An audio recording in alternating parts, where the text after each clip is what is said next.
Gimana, sudah dikerjakan? Ada pertanyaan nggak? Belum ada ya? Lancar-lancar ya kayaknya ya. Oke, kita ke materi atau mau kuis dulu? Biar semangat. Ke materi aja ya langsung ya. Nanti kuisnya belakangan ya. eh kita hari Izin, ini ya, silahkan. kemarin tuh ada kesulitan untuk buat kata revisinya, Bu. Itu gimana ya, Bu ya? Oh ya, revisinya ya. Kan kemarin kan eh, revisinya itu maksudnya yang outlier itu dihilangkan, datanya dihilangin. Terus kita hitung kembali diagramnya, hitung kembali apa X barnya, apa S-nya atau R-nya gitu. Terus kita bikin lagi diagramnya. Itu maksudnya revisi. Jadi yang data-data Oh, outlier itu dihilangin. Cuman gitu sih. oke. Jadi cuman menghilangkan outlier-nya aja, Bu ya. Dihilangin. Data yang Ya, betul. Hilangin, terus kita ngitung kembali, terus kita lihat lagi nih. Oh ada apa namanya? Ada yang keluar batas nggak? Kalau keluar batas di bagian mana nih? Kenapa nih? Nah, kita lihat lagi.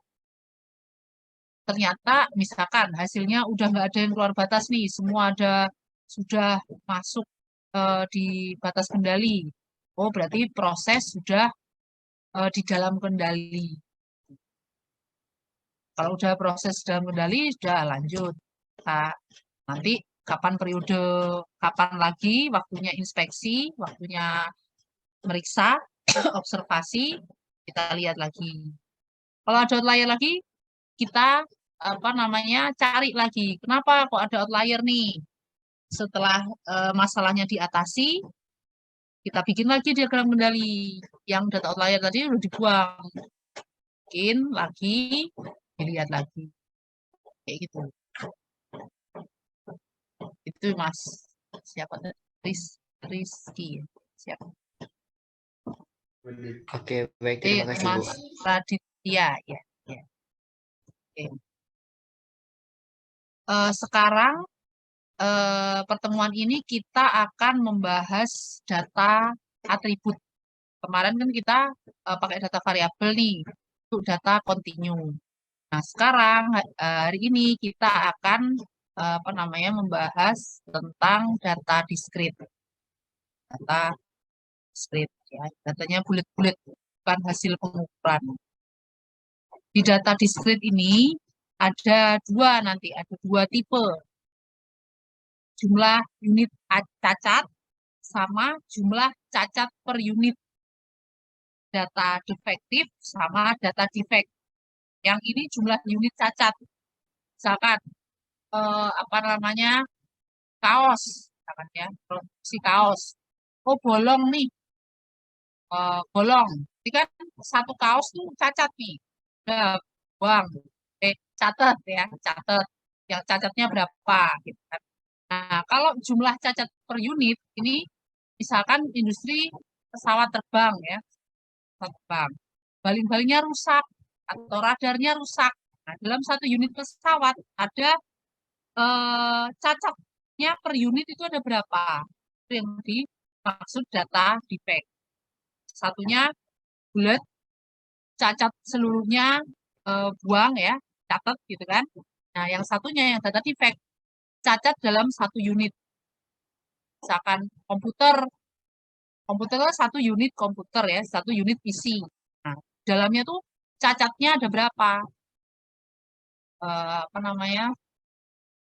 Misalkan LCD-nya cacat atau apanya cacat gitu. Itu masuk ke data defect. Kalau yang tadi bulat-bulat tadi masuk ke data defektif. Nah, data defektif ini jumlah unit percacat, baik jumlah unit percacat maupun jumlah cacat per unit ini ada dibagi lagi ukuran subgrupnya. Ukuran subgrup konstan dan tidak konstan. Nah, kalau ukuran subgrup konstan kita pakainya diagram NP. N-nya udah pasti ditentukan berapa N-nya. Setiap ngambil sampel setiap subgrup. Nah, kalau ukuran subgrupnya tidak konstan, kita pakai diagram kendali P. Kalau data defect yang ukuran subgrupnya konstan, kita pakai diagram kendali C namanya. Nah, kemudian kalau data defect ukuran subgrupnya tidak konstan, kita pakai diagram kendali U. Tapi semuanya ini adalah data yang kita kumpulkan sifatnya berupa data diskret. Dan kemarin hasil pengukuran kita pakai data kontinu. Lanjut. Diagram kendali untuk data atribut. Nah, atribut ini teman-teman tahu ya, atribut ini pelabelan ya, produknya bagus, baik, atau produk cacat. Ini bukan hasil pengukuran. Sudah dilabeli, oh bagus, oh buruk. Kalau yang kemarin kita pelajari kan hasil pengukuran. Oh beratnya di bawah standar. Oh beratnya di atas standar. Jadi, kalau sekarang sudah langsung dilabeli. Apa namanya? Cacat atau tidak cacat. Contohnya, banyaknya jenis cacat pada produk atau ketiadaan label pada kemasan produk dan sebagainya. Kapan kita menggunakan diagram kendali data atribut? Jika pengukuran tidak mungkin dilakukan. Jadi, misalkan kaos tadi ya, kaos bolong itu cacat kan? Jadi kita nggak mengukur, tapi kita melalui proses observasi, pengamatan. Dia bolong nih cacat, kan hasil. Atau bisa dilakukan pengukuran, tapi butuh waktu lama, mahal, dan sulit. Bisa sebenarnya diukur ini, tapi merusak. Biasanya kalau apa industri kimia kayak gitu kan, bahan-bahan kimia itu bisa pengukuran, tapi butuh waktu lama, mahal, sulit. Kita pakai diagram kendali data atribut. Terus kelemahan diagram variabel, diagram atribut ya, maaf, atribut ya, tidak dapat diketahui seberapa jauh ketidaktepatan dengan spesifikasi karena datanya bulat-bulat ya, bukan hasil pengukuran. Jadi kita nggak tahu spek seperti itu. Misalkan kaos nih, gramasi kaosnya segini, itu menyebabkan bolong.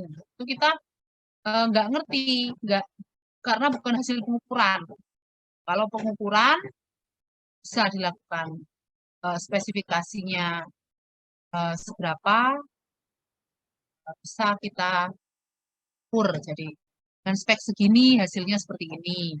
Kalau data label kayak gini, data atribut tidak bisa diketahui seberapa jauh ketepatan dengan spesifikasi. Kemudian ukuran sampel yang besar akan bermasalah jika pengukurannya mahal atau pengujian yang menyebabkan. Jadi bulat-bulat aja datanya diskret. Kita memakai diagram ini data. Tipenya, tipe diagram kendali untuk data atribut ini ada dua ya. Diagram kendali atribut data defektif tadi, cacatnya itu udah 1 unit buang. Ada yang diagram kendali atribut data defect, unit per cacat. Jumlah cacat, ya, unit cacat di dalam 1 unit. Defektif mengacu pada seluruh unit ya. Jadi bulat satu barang kalau udah cacat ya udah. Sedangkan defect itu karakteristik kualitasnya. Cacat produknya itu mana?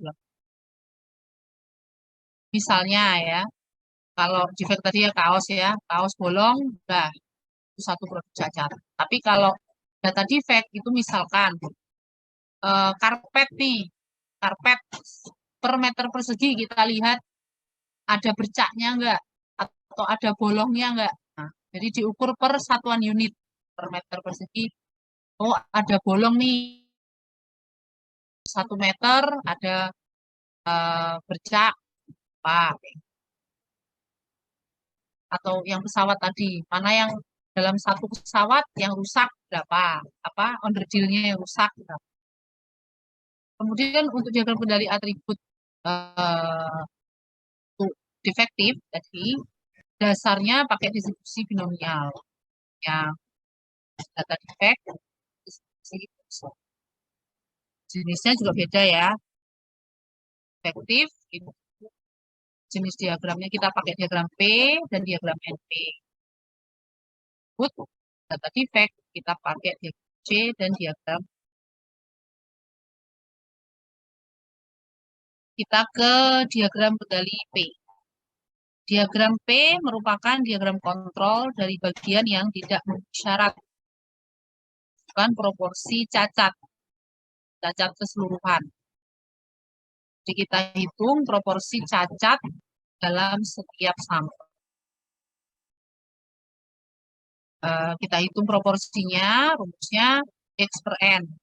Nah, P adalah proporsi cacat dalam setiap sampel, X banyaknya produk cacat, N banyaknya sampel dalam tiap inspeksi. Kemudian setelah kita hitung P-nya, nah P per subgrup ya, P per subgrup, terus kita hitung rata-rata P-nya, rata-rata proporsi cacat seluruh sampel atau subgrup. Inilah yang nanti akan kita jadikan central line. Terus kita hitung batas atas CL-nya sama LCL. Kalau batas atas plus, ya batas bawah minus. Kalau pakai software tinggal masukkan data, klik, selesai. Tapi kita perlu tahu, oh ternyata rumusnya seperti ini. Rata-rata ditambah 3 kali sigma. Jadi akar P bar kali 1 min P bar per N itu adalah S-nya, sigmanya. Jadi rumusnya diagram kendali itu gampang. X bar plus minus 3 sigma. Ini kan sama dengan rata-rata ya. P ini kan dia rata-rata proporsi cacat kalau kita pakai diagram kendali P. Gampang banget diingat. Di rata-rata tambah 3 sigma.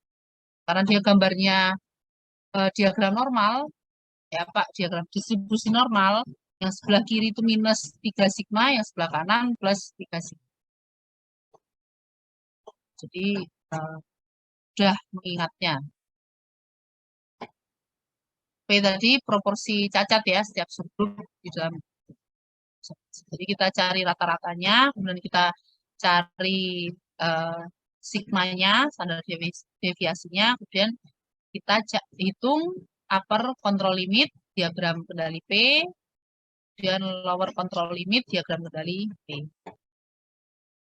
P-nya rata-rata ya, rata-rata proporsi cacat seluruh sampel.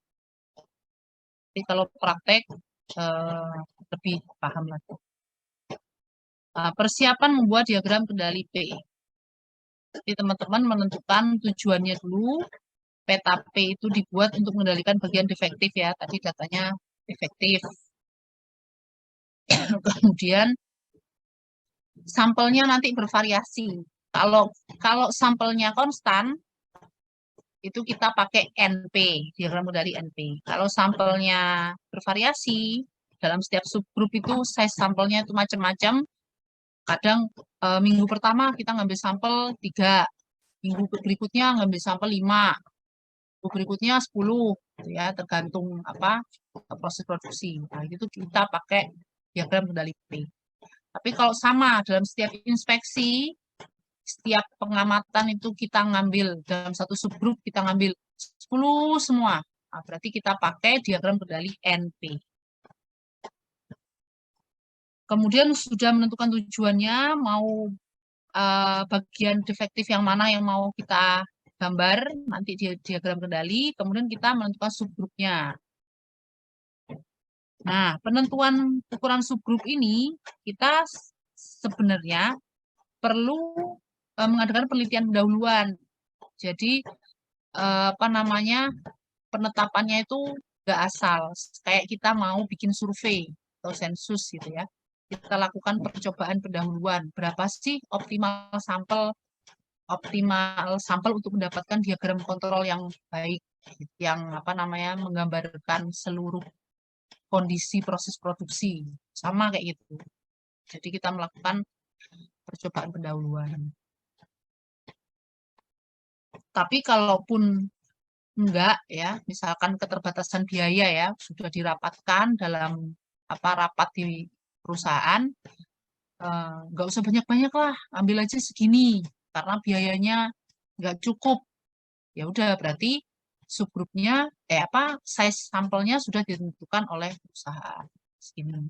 Itu di dunia industri. Tapi kalau teorinya kita perlu mengadakan penelitian pendahuluan supaya uji coba lah ya, berapa sih sampel yang baik. Nah, pemilihan sampel optimum berapa itu sama dengan kita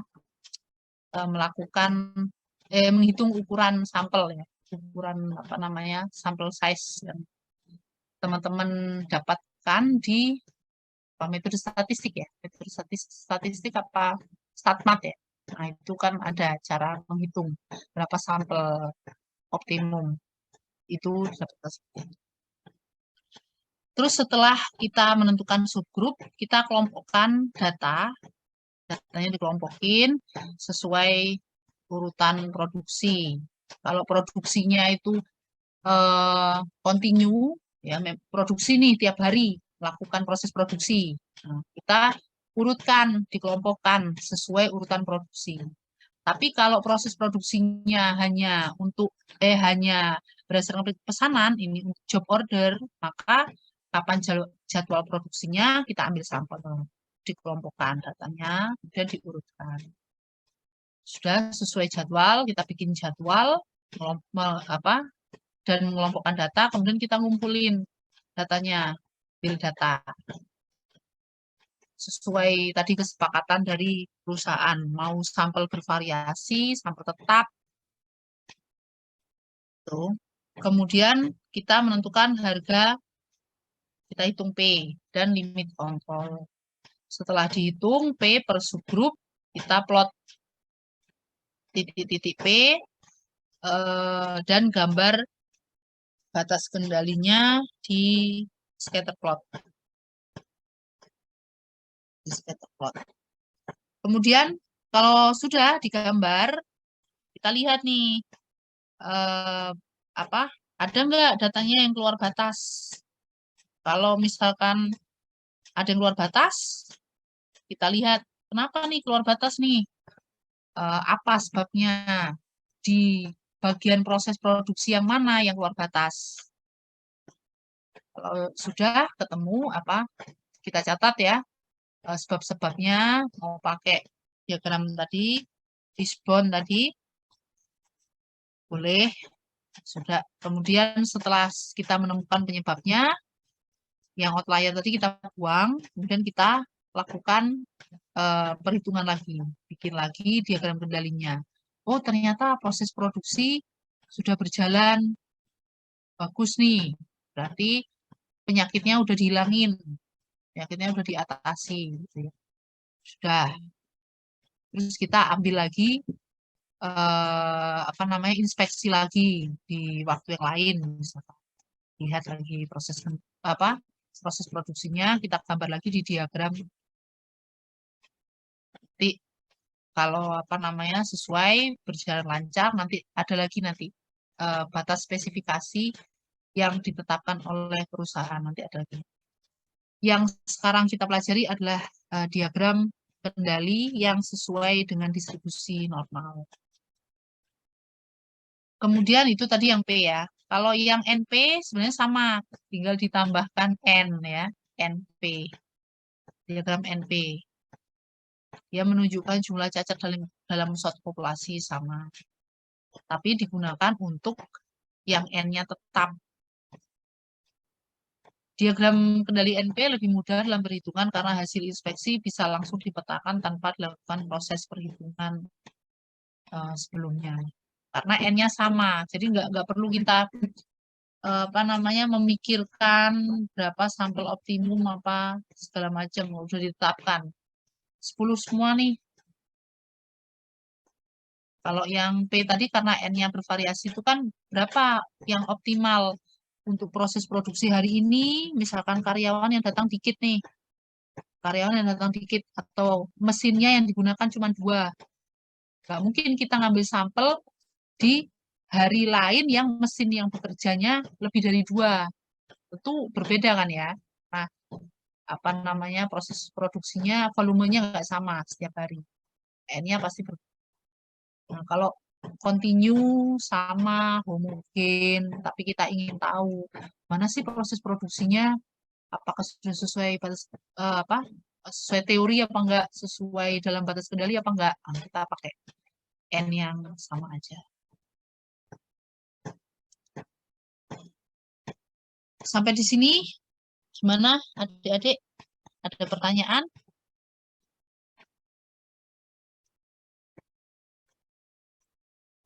Belum ada? Atau terlalu cepat?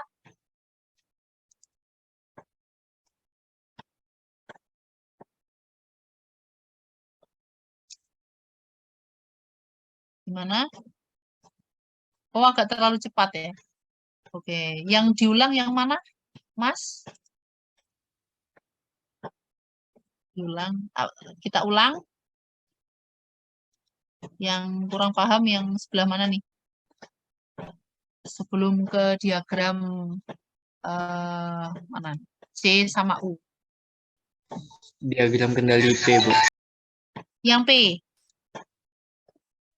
Ya, Yang Bu. ini. Oh, iya. Diagram kendali P. Ini misalkan kasus ya, misalkan tadi kaos ya, kaos yang bolong tadi ya. Nah, kan kita kan perusahaan produksi kaos ya. Hari pertama misalkan. Hari pertama kita melakukan inspeksi tanggal segini. Sekali produksi dia 1.000. Kan setiap hari 1.000. Nah, setiap hari kalau kaos sih itu ya job order ya biasanya ya kaos. Tapi kita anggap produksinya kontinu ya.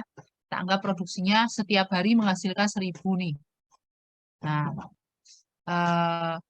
apa namanya? Dalam 1.000 itu misalkan kita lakukan inspeksi 10 apa namanya? Kita ambil sampel 10. Ambil sampel 10. Nah, yang cacat misalkan ada satu sampel yang cacat. Satu apa? Dalam 10 sampel itu satu cacat. Berarti 1/10 nih P-nya di hari pertama. Berikutnya misalkan kaos apa gitu sablonan nggak bagus atau apa gitu ya. Nah, berapa proporsi cacat? Kita hitung per hari tadi. Jadi subgrupnya hari, nah, berapa hari kita lakukan inspeksi. Kayak gitu kita hitung masing-masing. Gitu. Terus setelah itu kita sudah dapat kan proporsi cacat dalam setiap hari tadi kita udah dapat dicatat. Kemudian kita cari central limitnya. Central limit itu merupakan rata-rata proporsi cacat seluruh sampel. Jadi misalkan 10 kali inspeksi itu kita rata-ratakan proporsi cacatnya tadi. Ratakan, sudah dirata-ratakan, kemudian baru kita hitung upper limit kontrolnya. Upper limit UCLP-nya ini. UCLP ini maksudnya upper control limit diagram kendali P. Hitungnya gimana? Ini rumusnya. Rata-rata proporsi cacat seluruh sampel ditambah 3 kali sigmanya. Sigmanya P bar kali 1 min P bar per N. Atau kalau apa namanya rumus proporsi itu PQ per N ya, Q-nya 3 sigma PQ per N, P kali 1 min P bar per N itu UCL-nya plus. Kalau LCL-nya dia minus. P barnya rata-rata dari P ini. Ini tiap hari. Setiap hari kita hitung kan proporsi cacat dalam tiap sampel. Nah, P barnya adalah rata-rata dari PP tadi. 10 kali inspeksi, berarti kita rata-rata di 10 hari tadi. Tuh. Jadi nanti dalam proses produksi itu ada yang continue produksinya, ya.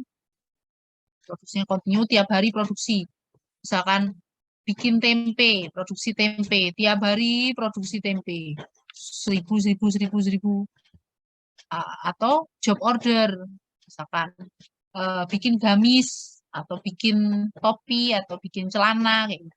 Kaos, gitu ya. Hari ini ada orderan 100, kita bikin. Besoknya libur, nggak ada orderan. Besoknya lagi ada 20. Itu tergantung job order. Terus itu P ya, sama P sama NP itu sama aja sebenarnya hitungnya. Cuman yang NP itu ditambah N. Ini nanti apa perhitungannya manual ya. Sigma NP ini ya. Dan pertanyaan nggak ada belum? Oke, lanjut. Kita langsung ke contoh soal, nanti adik-adik bisa hitung ya.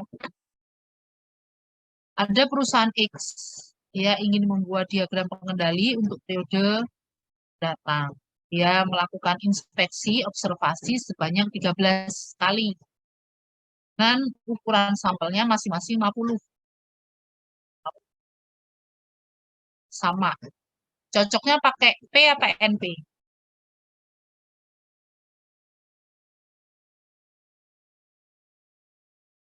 Ada yang bisa jawab? NP. NP ya, karena N-nya sama, sampel size-nya sama. Tapi kalau mau pakai P nggak apa-apa juga sih. Bisa pakai P. Karena P itu sebenarnya apa namanya sama, bisa dihitung dengan P. Tapi orang biasanya menggunakan NP, diagram kendali NP untuk apa namanya ukuran sampel yang sama. Tapi kalau mau coba ngitung pakai P bisa juga. Kemudian kita hitung, kita catat ya banyaknya produk yang cacat. Oh, observasi pertama cacatnya 4, 2, dan seterusnya. Terus kita hitung P-nya per apa namanya per subgrup observasi. 50 sampel ini proporsi cacatnya 0,08, 0,04 dan seterusnya. Observasinya 13, 25 ya observasinya. Dia ada 1250 sampel. Nah, kita hitung proporsi cacatnya. Nah, sekarang apa yang dilakukan? Selanjutnya, setelah dihitung P-nya, silakan ya. Setelah dihitung P-nya, apa langkah selanjutnya?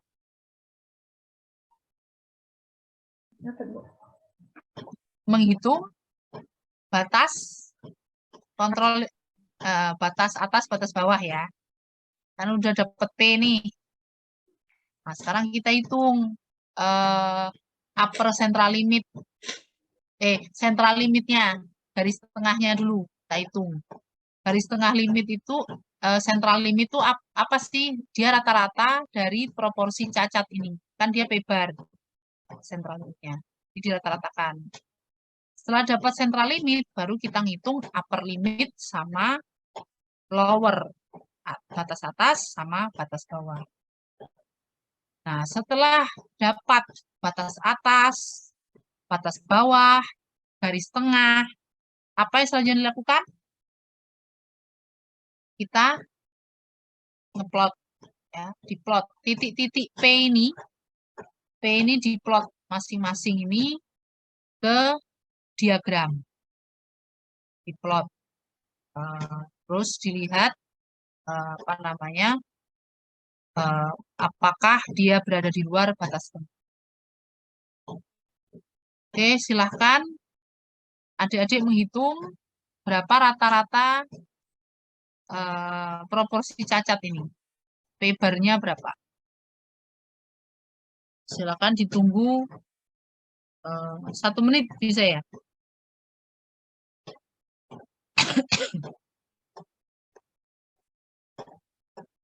1 menit kira-kira. Apa hasilnya? P-bar, central limitnya.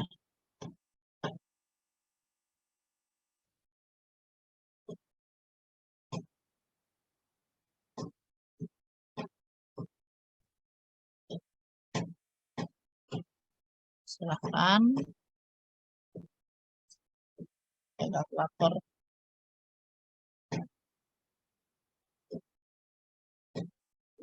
Biar nggak ngantuk ya, kita ngitung.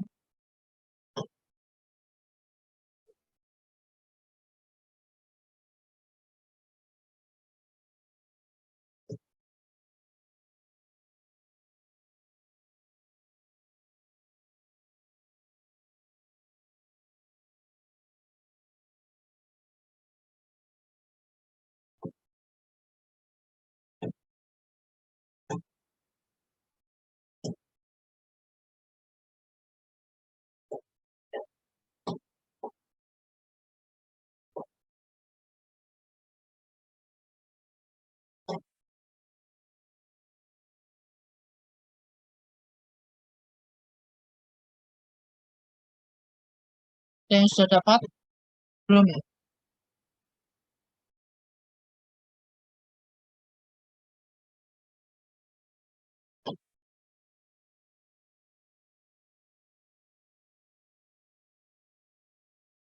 Ada yang tidur? Ya. Semoga beneran nggak ada.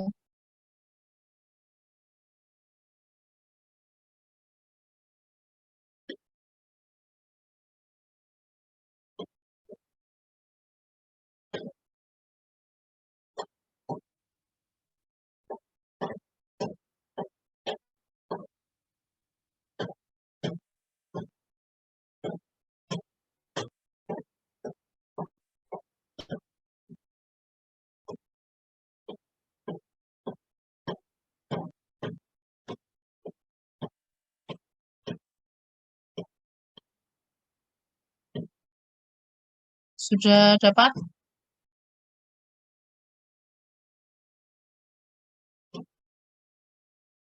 Sudah dapat adik-adik?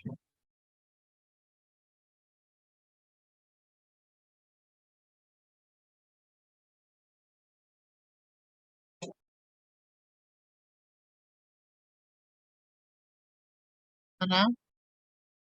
Sudah dihitung berapa? 1 aja.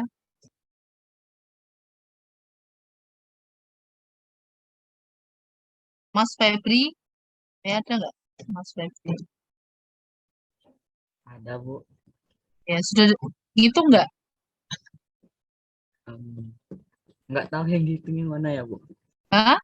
Yang dihitung tadi yang bagian mana ya, Oh Bu? ya, dihitung yang bagian mana? Kok nggak bilang kalau nggak paham? Soalnya tadi tuh jaringannya agak Oh, nge-lag, Bu. jaringan jelek. Oh Ya, iya. ini lagi nanya sama temen juga, Bu. Yang mana? Oh iya. Iya. Yang dihitung ini rata-rata. Kan kita udah dapat proporsi nih, proporsi cacat. Nah, sekarang kita mau menghitung central limit. Central limit itu rata-rata ini semua. Proporsi cacat nih, sudah rata-ratakan. Central limit. Izin, Bu. Ya, 0,072, Bu. 0,072. Oke. Jadi, sudah ya. Sudah ya. Sudah dapat 0,072. Terus kita hitung UJLP-nya, upper central limitnya, batas atas. tambah 3, ya 3 kali sigma tadi. N-nya 50, CL-nya ini. Jadi kalau teman-teman beneran PKL, ya di perusahaan mau mempraktekkan ini, kita nggak ngitung manual, kita pakai software. Karena apa? Datanya ribuan. Nah, kan contoh soal nih, paling 25. Oke, kita dapatkan UCL 0,18. LCL-nya 0,038. Terus kita plot nih. Oh, gambarnya ini ya. Ternyata ada titik di luar batas kendali yang kalau mau apa bikin praktek di software silakan. Oh, ternyata ada satu titik yang di luar batas kendali. Apa yang harus dilakukan? Apa yang harus dilakukan ketika ada outlier di luar batas kendali? Dicek dulu datanya, terus dihilangkan data yang mengandung outlier, Bu. Ya, dicek dulu penyebabnya. Kenapa sih kok dia outlier? Kan kita maunya diagram kontrol ini untuk mengetahui penyebab, untuk mendeteksi, oh ada yang di luar batas kendali. Penyebabnya apa? Nah, kita cek. Oh, di periode itu mesinnya rusak, ada sesuatu intervensi gitu ya, misalkan apa gitu. Nah, ini apa namanya? Kita cari sebabnya, kemudian nanti kita kasih rekomendasi ke perusahaan. Oh, ini mesinnya butuh apa? Apa? Jadi, setelah itu diambil, dihilangin, terus kita cek kembali. Setelah direvisi tadi, outliernya kan dihilangin, revisi diagramnya, kemudian kita cek kembali. Ada lagi caranya, misalkan apa namanya, misalkan perusahaan nggak mau apa namanya, ada yang di luar batas kendali. Misalkan. Nah, coba ditambah sampel. Coba ditambah sampel. Apakah masih di luar batas kendali? Kalau misalkan dia di luar, dia outlier, tapi nggak ditemukan penyebab apapun, tidak terdeteksi apa ya sebab-sebab yang aneh. Nah, bisa kita tambahkan sampel observasi inspeksi tadi. Apakah beneran dia outlier atau karena kekurangan sampel jadi outlier? Nah, bisa. Jadi sebenarnya banyak cara sih. Tapi kalau sudah pas, semuanya sudah pas, kita cek itu ada outlier, kita cari penyebabnya. Jadi kalau di dunia kerja itu lebih fleksibel ya daripada teori. Kalau teori kan, kalau kayak gini dianggap outlier, yaudah apa kita cari terus kita buang. Kalau di dunia kerja enggak, kadang-kadang apa namanya perusahaan itu nggak mau apa namanya apa ya nampak jelek kayak gitu, nampak apa proses produksinya itu tidak terkontrol. Nah, diapakan? Dia ada treatment apa ya adjustment statistik ya untuk membuat dia tampak lebih terkendali. Jadi statistika itu kita nggak bohong, tapi kita bisa membuat sesuatu itu menjadi terlihat lebih baik. Statistik itu uniknya di situ dengan treatment tertentu yang sudah apa ya teruji ilmiah. Jadi kita bohongnya itu bukan bohong sebenarnya, mengakali data tuh dengan berbagai metode statistik kita bisa. Itu uniknya statistika dan para statistician. Kita kan nanti lulus nih jadi statistician ya. Nanti kalau teman-teman memperdalam ilmu, oh ternyata data yang seperti ini bisa ditreatment jadi begini, jadi begini untuk terlihat lebih baik. Yaitu kalau teman-teman belajar lebih dalam, nanti akan ketemu. Oh, data yang sedikit bisa menggambarkan populasi yang besar. Diapakan sih? Kan ada itu metode. Data yang hilang bisa muncul. Itu pakai statistika. Itu hebatnya. Oke, lanjut. Nah, ini. Oh, ternyata ada data yang tadi ya, data ke-18 tadi. Nih, di data 18 ada outlier. Kita cek, ada di luar batas. Kemudian apa yang harus kita lakukan? Kita revisi. Outlier tadi dibuang datanya. Kita revisi lagi, jadi di data ke-18 tadi, mana tadi? Data 18 ya, di 18. Banyaknya produk cacat 10. Jadi rata-rata tadi kita hilangin. Kurangi 10. Nih, kurangi 10. Dan sampelnya juga dikurangi 50. Kan dibuang nih. Dengan sampelnya berkurang nih. Kurang 50. Jadi 1.200. Data yang outlier tadi dikurangkan dari rata-ratanya tadi. Totalnya tadi. Total produk cacat tadi. Datanya hilang. Kita bikin central line baru. Kemudian kita bikin lagi batas baru ya, batas uppernya, terus lowernya berapa, terus kita lihat, oh ternyata semua terkendali nih, kendali nih bos, sudah oke semua nih, oh iya bagus bagus, misalkan ini laporannya sesuai semua. Terus nanti teman-teman bisa praktek ya, praktek di SPSS. SPSS mau nyoba Minitab silahkan, mau nyoba R atau SAS ini juga, tapi ini SPSS saja saya, karena di kantor juga sering pakai SPSS ya. Coba ini, klik analyze, quality control, chart, bisa dipraktekkan. Dan ini nanti praktek sendiri ya, pokoknya nanti continue terus oke. Ya. Nanti keluar gambar. Jangan lupa kalau N-nya bervariasi kita pakai diagram P, kalau N-nya konstan bisa pakai NP. Tapi kalau mau nyoba N konstan pakai P, ya nggak apa-apa juga. Kan namanya coba, mencoba. Dari percobaan itu kita bisa belajar dan mengambil kesimpulan. Ini apa namanya, datanya disusun seperti ini ya. Sampel size-nya berapa, jumlah cacat berapa, observasinya berapa. Itu kan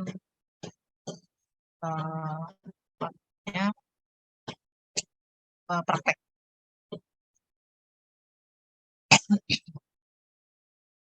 Kemudian terus di menu control rules ini cek semua supaya kita bisa melihat ya batasnya 3 sigma tadi, dan klik OK.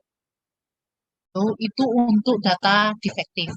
Sekarang kita ke data defect. Data defect ini yang tadi ya, banyak kesalahan dalam satu unit produk. Ada diagram C, ada diagram U. Diagram C itu untuk sampel konstan. Diagram U itu untuk sampel bervariasi. Contoh penggunaan diagram kendali atribut defect. Misalkan QC-nya, quality control-nya, tim QC ingin mengetahui jumlah bercak pada sebidang tembok. Nah, itu ukur tuh per meter persegi berapa sih jumlah bercaknya.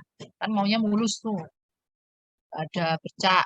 Kemudian jumlah gelembung udara pada gelas. Atau jumlah kesalahan pemasangan skru pada mobil. Contoh. Terus kita gimana cara ngitungnya? Misalkan satu pesawat berapa banyaknya cacat per unit.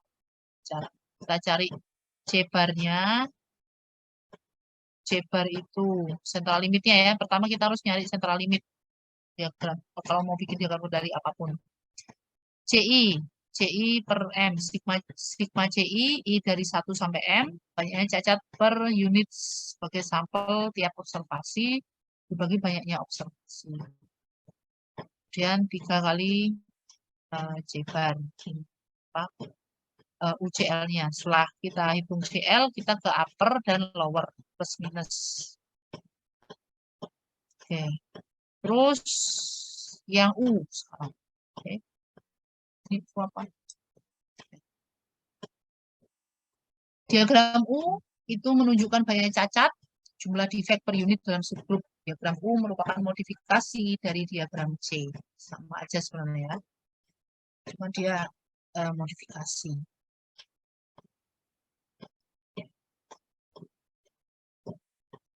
Ada sampel size-nya yang U. Karena sampelnya tidak konstan. Sampelnya konstan. Sampelnya bervariasi, tidak konstan.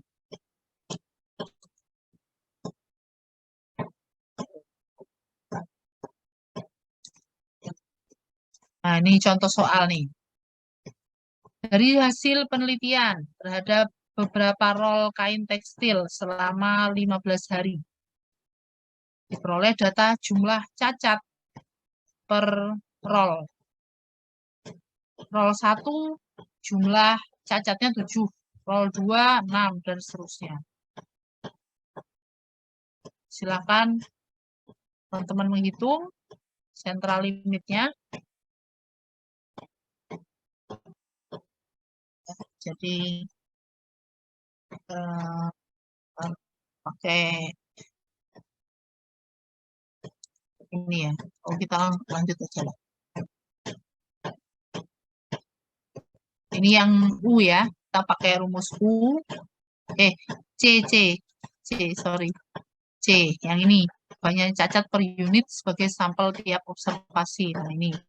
Kita yang soal tadi, rol kain tadi, kita menghitung banyaknya cacat per unit.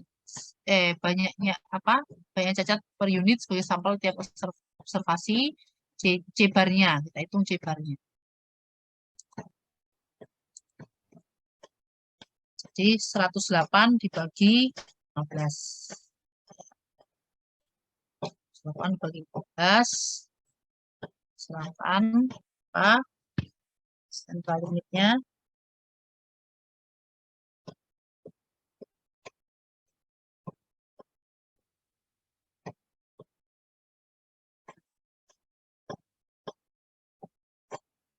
Kenapa kok soal ini memakai diagram kendali C? Ada yang bisa menjawab?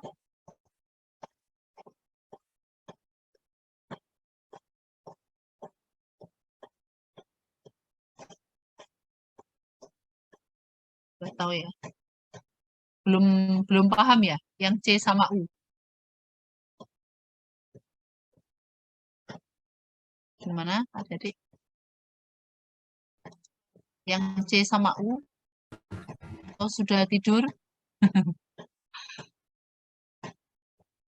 Silahkan. Kalau nggak paham, nggak apa-apa, bilang aja. Izin bertanya, Bu. Iya, silakan. Kan tadi katanya diagram C itu digunakan apabila sampelnya konstan. Ya kan, Bu? Terus kalau di contoh soal ini, sampelnya mana? Yang roll itu ya, Bu? Iya, roll itu. Jadi kan roll 1. Nah, roll 1, roll kain kan. Dia bercaknya itu ada 15. Kan berarti kan sampelnya konstan, 1 aja. Sampel size-nya. 1 roll.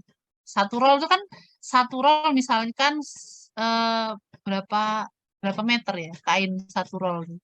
Anggaplah 100 meter ya. 1 roll itu 100 meter. Nah, roll 1 100 meter kain. Nah, di 100 meter kain itu bercak yang ada di kain tuh ada 7 belentong kayak gitu ya. Apa ya?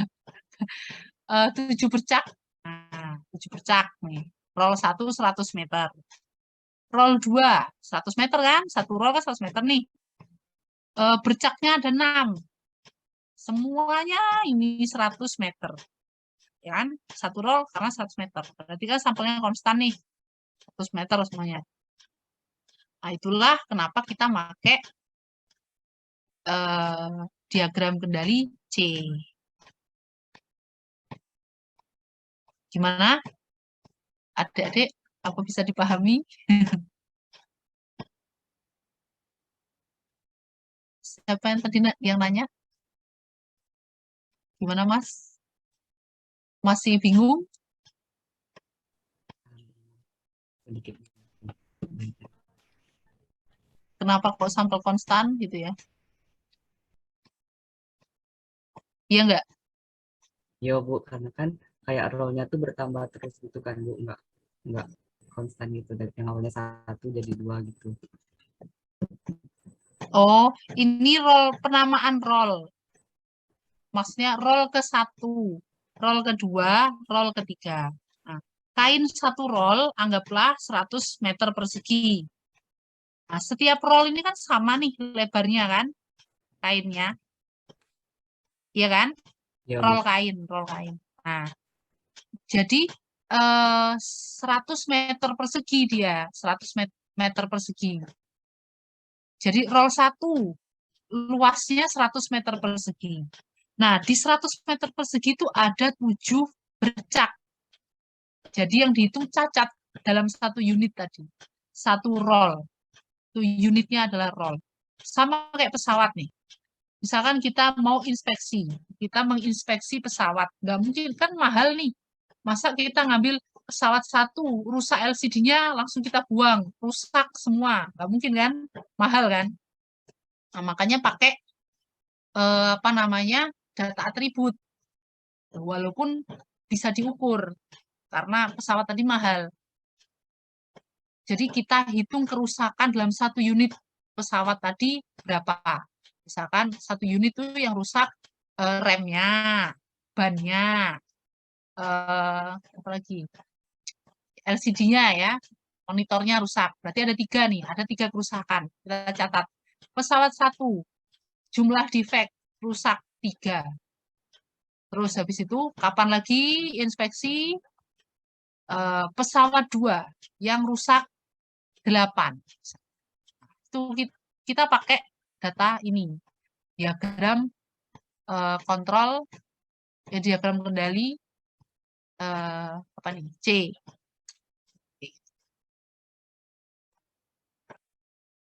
Gitu Mas. Paham nggak ya? Ada yang paham? Atau masih belum paham atau dipaham-pahamkan?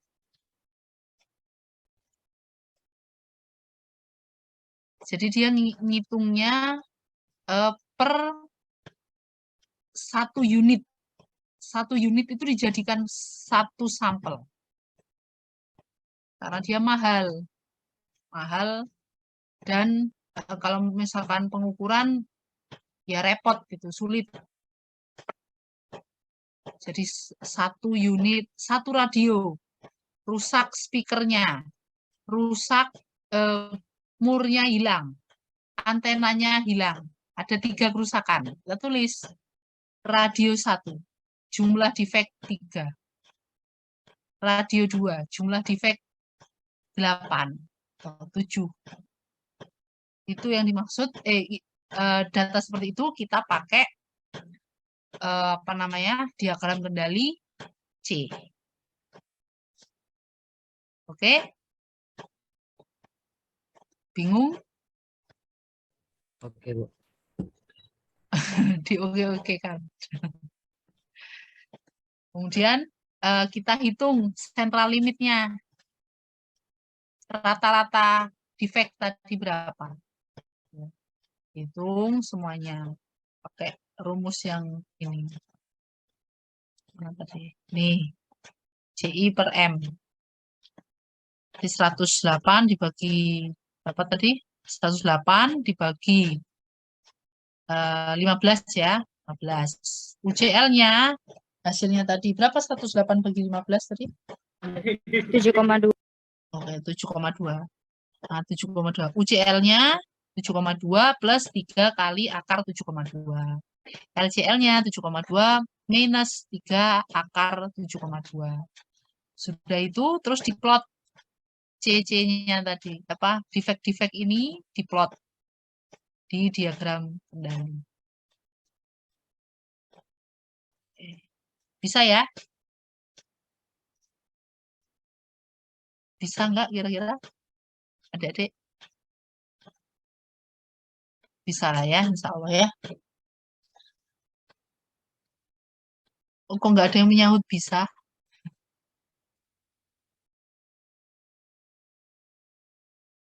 Gimana Mbak Nur Fadilah? Bisa nggak ya? Kira-kira?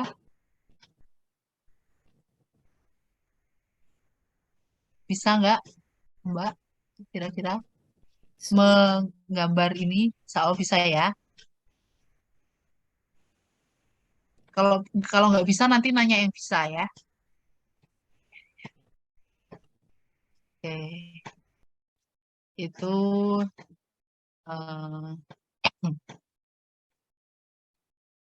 ada lagi, lanjut kita ke diagram U.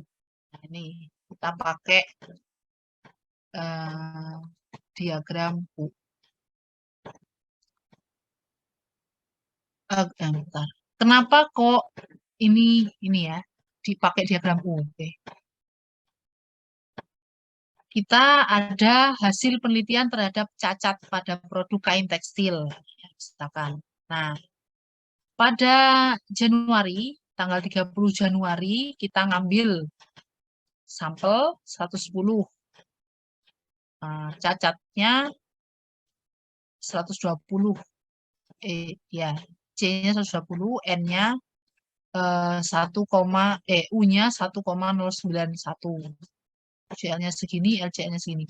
Jadi kalau bentar, kita kembali ke sini. Kalau diagram kendali U itu kan dipakai untuk apa namanya? N yang bervariasi. Kan? N yang bervariasi. Jadi sampel 1, observasi pertama, saya ngambil apa namanya? N-nya sampel size-nya 1. Berikutnya sampel size-nya 2. Berikutnya sampel size-nya 3. Nah, hasilnya nanti diagram kendali yang dihasilkan itu nggak lurus. Karena N-nya berbeda. Jadi diagram kendali yang dihasilkan itu bergelombang-gelombang. Seperti ini. Dia bergelombang-gelombang-gelombang. Karena N-nya nggak sama. Jadi setiap observasi kan N-nya beda nih. Batasnya juga beda. Yang atas ini segini, yang batas bawah segini. Jadi mesti ngitung per titik, per observasi. Karena N-nya nggak sama.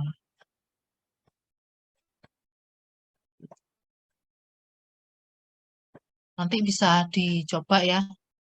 Di apa namanya? Dicoba soal ini ya. N-nya segini, C-nya segini, nanti UCL-nya berapa, LCL-nya berapa. Ini nanti teman-teman bisa coba. Sampai sini ada yang belum dipahami? Kalau nggak praktek, belum paham banget ya. Nggak praktek. Nanti yang apa namanya diagram U, ini bisa praktek teman-teman atau mau mengerjakan soal nanti saya kasih soal gitu ya supaya lebih mendalami. Sampai sini gimana adik-adik? Ada yang mau ditanyakan?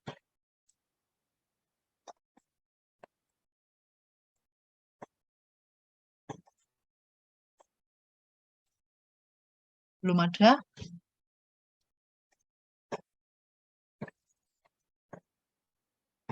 Belum ada yang ingin bertanya? Kita kuis saja ya. Kuis, kuis apa ya? Kuis main-main ya. Kuis main-main. Ini saya share dulu ya di chat. Ntar.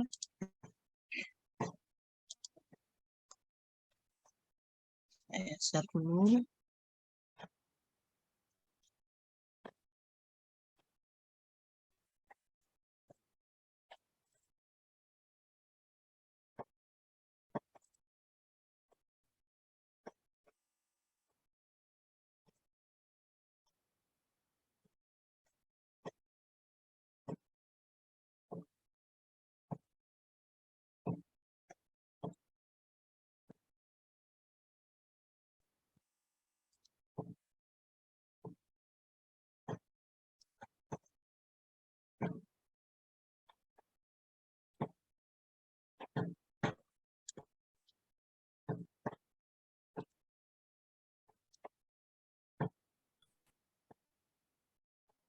Tuh.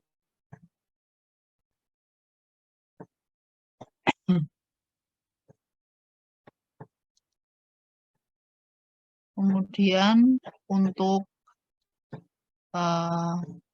soalnya ya, soal apa namanya, untuk teman-teman latihan di rumah, mau bikin penelitian ya, untuk skripsi, masih jauh ya skripsi ini semester berapa sekarang? Semester tiga. 3, Bu. Semester tiga.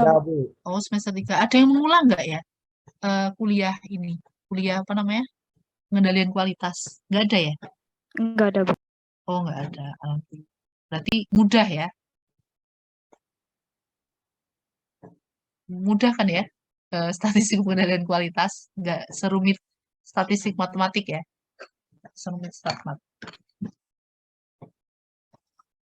Oke, kita kuis dulu ya. Sebentar, kuisnya pakai Quizizz. Ya.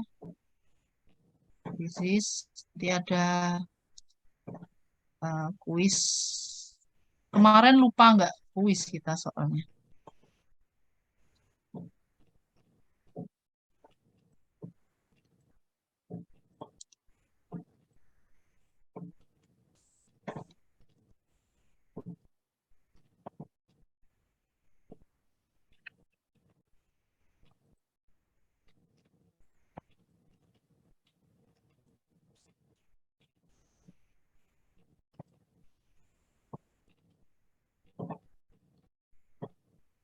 Ya, ini linknya, teman-teman. Kemudian kodenya ini silahkan diikuti, dikerjakan ya. Saya share ini, silahkan masuk. Sudah masuk ini Mbak Rizka. Baru 2 yang masuk. Kalau yang nggak ada sinyal gimana ya? Mudah-mudahan ada sinyal.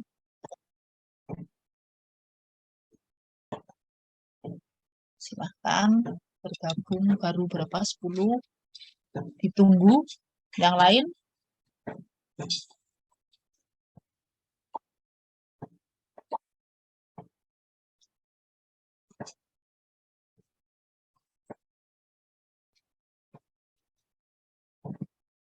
Enam belas, 19.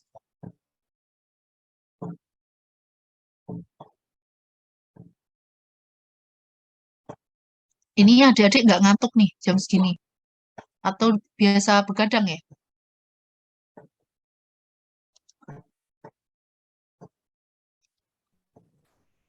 Oh iya, Mbak Septi nggak bisa ya, sinyalnya buruk. Oke.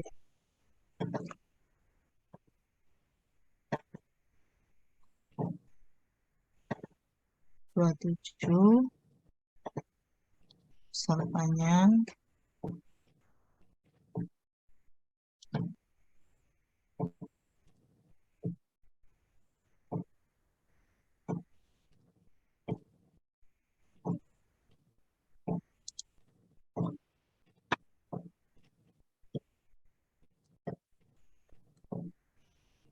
Berapa orang kelasnya nih? Kelas kita nih?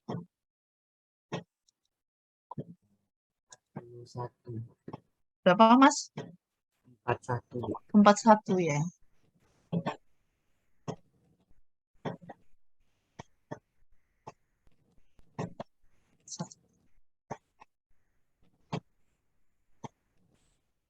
Ada 3 orang.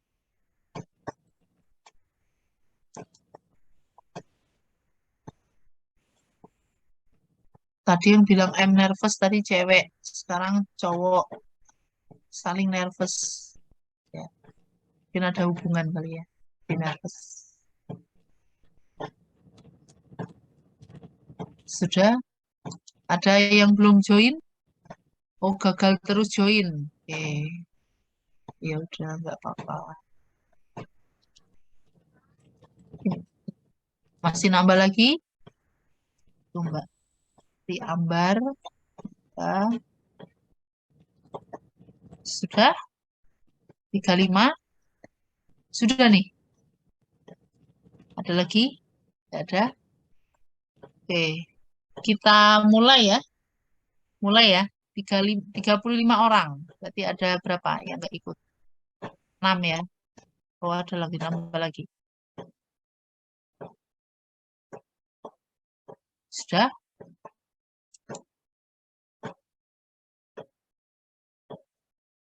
Sudah? 36. Berarti 5 orang ya. 5 orang nggak ikut. Bener ya, Mas Febri? Temennya ada 5 orang nggak ikut atau nggak hadir? Ya udahlah ya, nggak apa-apa ya. Ini kuis senang-senang ini. Oh, ada nambah lagi. Oke. Sudah? Mulai ya? Oke? Ya, Mbak Rike gangguan. Oke. Kita mulai ya. 1, 2, 3.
Nggak usah buru-buru.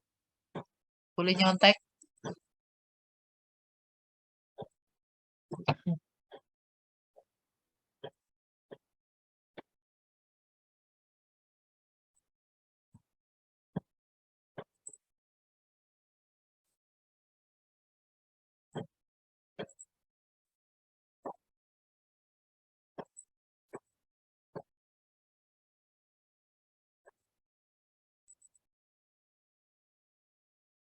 Wih, Mbak April.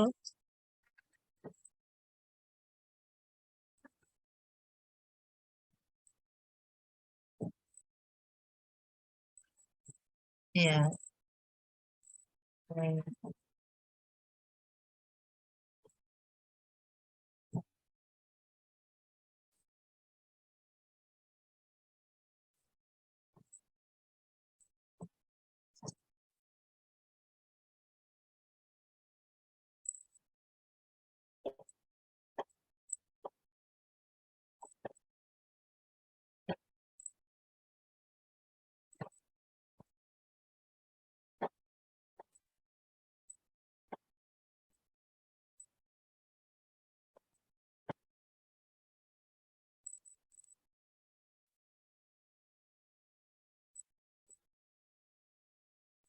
Terus susul-nyusul.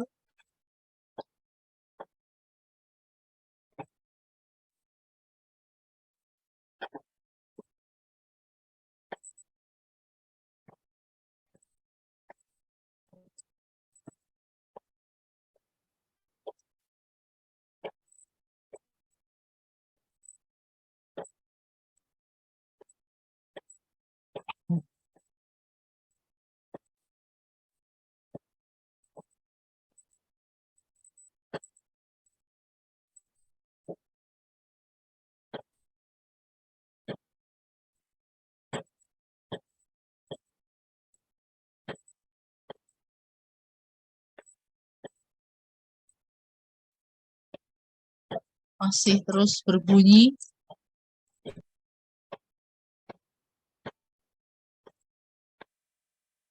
Sudah ini? Ada yang sudah?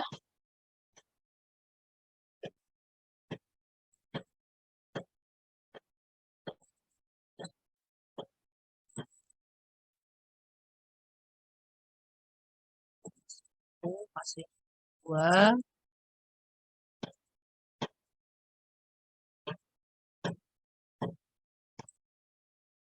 Susah nggak ya soalnya?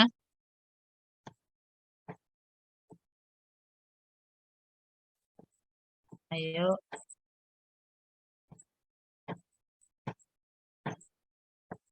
Masih ada yang belum ya? Separuh yang belum.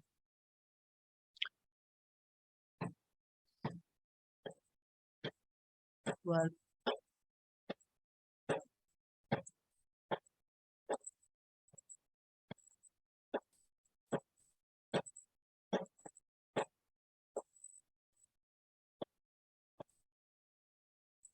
Desvin Sitohang cowok ya? Maksudnya ya?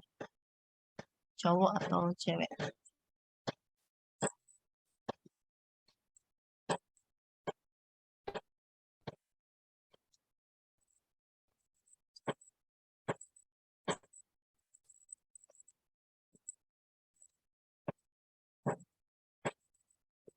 Sudah selesai?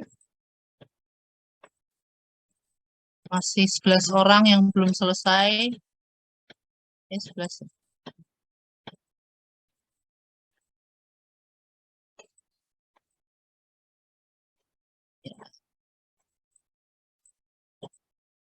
Ayo.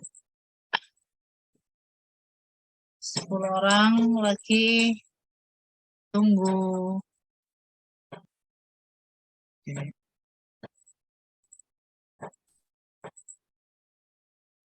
Mas Deswin masih terus ini.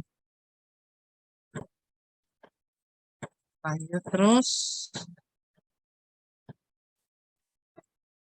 Ya 1 orang, 9 orang lagi.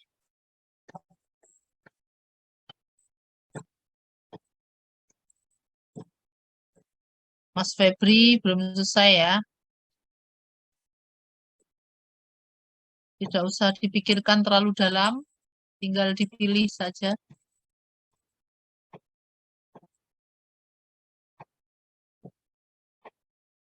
6 orang lagi. Siapa yang belum? Sudah ya, sudah semua. Oh ini, Mbak Tari, Cik Rama Eko Saputra, Septiara Santi Anggriani.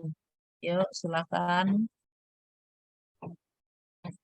Ini nggak ada sinyal kayaknya. Sudah, 5 orang lagi. Masih nambah nggak?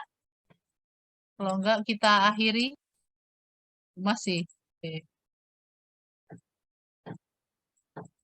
Sudah semua? Mbak Tari. Ayo Mbak Tari. Satu lagi. Cik Rama, Septiara. Oke. Salah berarti ya. Jawabannya. Oke. Salah lagi. Sudah, kita akhiri ya. Yang bawah ini nggak ada sinyal kayaknya. Mbak Rike sama Tri Ambar. Suprapti, nggak ada sinyal ya. Kita akhiri. Tunggu. Nomor 1, peringkat 1, siapa ini?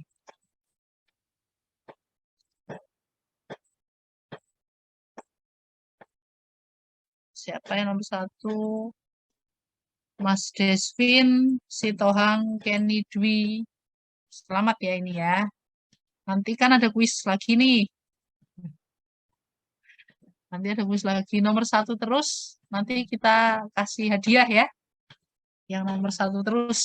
Mas Desvin dipertahankan. Nanti dapat pulsa kalau nomor 1 terus. Oke. Gimana kuisnya tadi? Ada yang perlu ditanyakan? Nomor 1 tadi Mas Desvin ya? Mas atau Mbak ini? Desvin Sitohang. Mas, Bu. Oh, Mas. Oke. Mas Desvin. Mbak siapa tadi? Kenny nomor 3. Nomor 2 tadi. Olivia. Olivia Dwi Kinanti. Ya. Sebenarnya benar semua ya ini ya. Mbak Kenny. Kenny ini cewek cowok? Oh, dia 100 skornya. Tapi kecepatan masih kalah sama Mas ini, Desvin ya. Ya lah ya, nggak apa-apa ya. Ini hanya apa namanya? Hanya kuis biasa.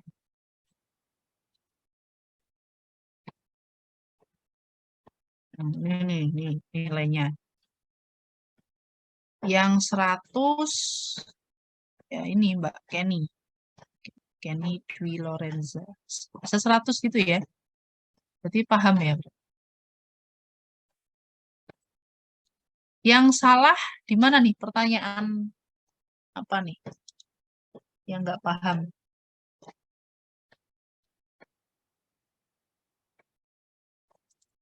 Ada yang ini nggak? Ada yang mau ditanyakan mengenai soal tadi? Nggak ada? Kalau nggak ada, kita ke kuis selanjutnya. Ya kan? Kita ke kuis selanjutnya. Masih ngantuk atau nggak ngantuk? Kita sampai jam berapa ini? Sampai jam 10 kurang kurang berapa? Kurang 20 ya? 10 kurang 20 ya? Betul nggak, Mas Febri? Sampai jam berapa kuliahnya? Kata teman-teman, sampai di sini aja Bu, ngantuk gitu ya. Nggak bisa, nanti saya dimarahi ini. Kalau nggak 100 menit 2 SKS, saya nanti dimarahi, nggak bisa. Kita harus memenuhi 100 menit. Ini sampai di sini nggak ada pertanyaan, teman-teman? Nggak ada. Iya, silakan.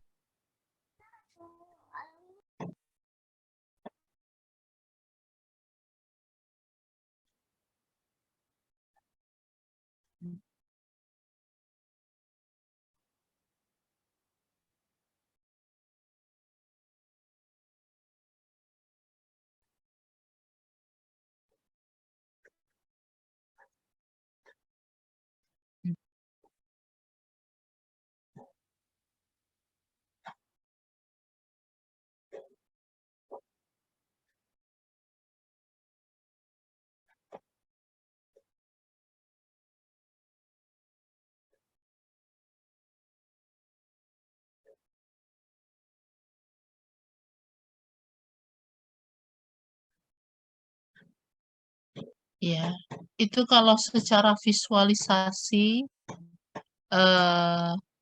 kayaknya terkendali gitu ya. Tapi kalau apa namanya? Kalau angka mungkin di luar batas kendali sehingga dia merah gitu ya, tandanya kayak gitu. Kalau di prakteknya kita di dalam dunia industri, hal-hal yang mepet, titik-titik yang mepet di batas kendali sebaiknya kita cross check kembali di data, di apa namanya, di periode itu beneran tidak terjadi apapun atau ada sesuatu yang terjadi. Jadi yang di titik antara masuk atau tidak itu kita perlu curigai. Kan tujuannya kita lihat dia berada di dalam kendali atau tidak. Nah, yang di batas-batas seperti itu kita perlu mencurigai. Jadi kita cek kembali, udah benar datanya atau memang ada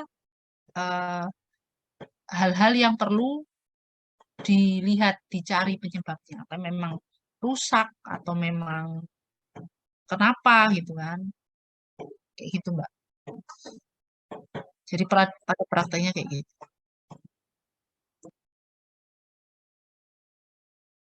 Nah, kan kita cari dulu nih. Kita cari penyebabnya. Nah, ketika kita cari penyebabnya, dia nggak terjadi apapun, memang segitu, memang nggak ada, maksudnya nggak ada yang aneh, dia bukan outlier, nggak usah kita revisi. Udah berarti nggak apa-apa dia kan. Tapi kalau kita mencurigai sesuatu, kemudian kita menemukan sesuatu, dan dianggap sebagai outlier, maksudnya dianggap dia, oh ya, berarti ini memang ada sesuatu di sini gitu, yang perlu kita benahi. Tapi dia tampak berada di dalam kendali. Nah, itu kita hilangkan, itu kita revisi. Jadi tergantung kondisi lapangan. Oke, masih 10 menit lagi ya. Kita quiz lagi ya. Satu kali lagi. Cuman 7 pertanyaan. Udah ngantuk? Sudah ngantuk kayaknya. 7 pertanyaan aja ya.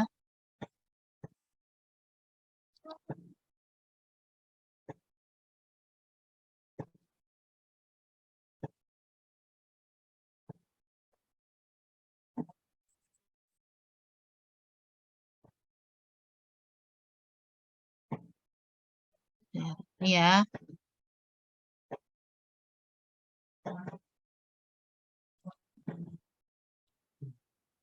Saya copy dulu ntar. Ini ada yang sudah masuk belum ya? Bentar, saya copy dulu ya. Share. Ini yang kodenya ini. Besok ada kuliah pagi nggak? Adik-adik ini? Nggak ada.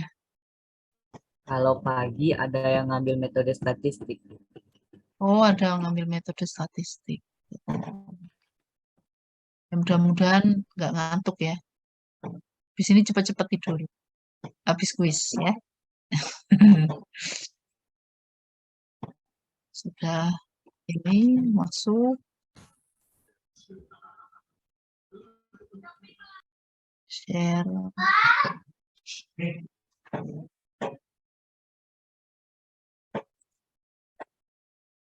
Berapa orang? 15.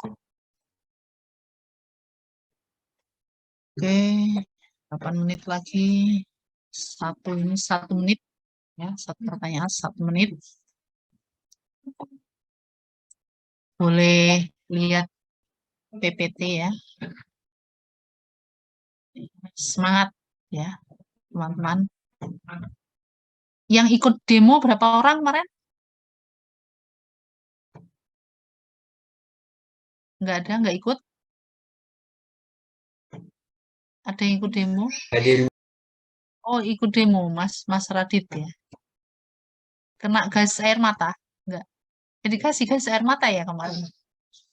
Kena, Bu, kena. Oh, kena. Oh iya. Nggak apa-apa ya, pengalaman ya. Nggak apa-apa, itu nanti menurunkan indeks demokrasi Provinsi Bengkulu. Indeks demokrasi itu kan ini nih, apa namanya, salah satu indikator kinerja gubernur.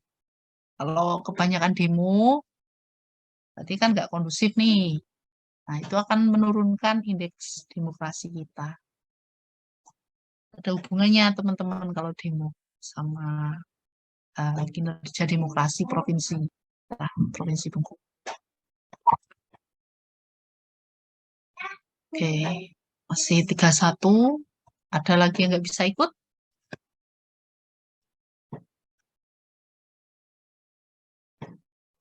Sudah? 32 orang? Ada lagi? Nggak ada. 33. Nggak ada. Ada lagi.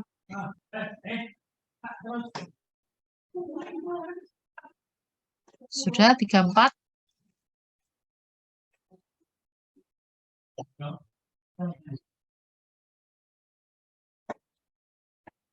Sebentar Bu, oke.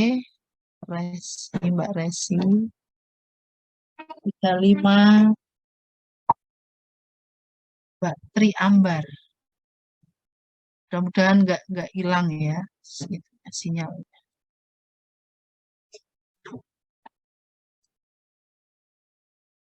Ada lagi? Sudah? Sudah. Sudah atau belum? Sudah nih, 36 orang. Ya udahlah ya. Kita mulai ya. Mulai. Oke. 1, 2, 3.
Oh,